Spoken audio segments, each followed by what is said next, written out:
হরি ওম। অখণ্ড সংহিতা বা শ্রী শ্রী স্বামী স্বরূপানন্দ পরমহংসদেবের উপদেশবাণী পঞ্চম খণ্ড। হঠাৎ গুরু করিতে নাই। কোনো মহিলা দীক্ষা প্রার্থিনী হইলে শ্রী শ্রী বাবামণি বলিলেন, কেন মা, তোমাদের কুলগুরুই তো আছেন।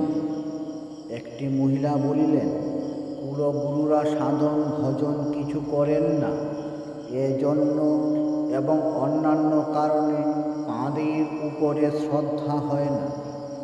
শ্রী শ্রী বাবামণি বলিলেন, তাই বলে যাকে জানো না, চেনো না এমন লোকের কাছে দীক্ষা নেবে? আমার মতে তা কখনো উচিত নয়। শাস্ত্রে আছে, 1 বৎসর কাল পরীক্ষা করে তবে কাউকে গুরু করা উচিত। আজ যাকে গুরু করেছ, কাল যদি দেখা যায় তার আদেশ পালন তোমার পক্ষে অসম্ভব বা অনুচিত, তখন উপায়টা হবে কি?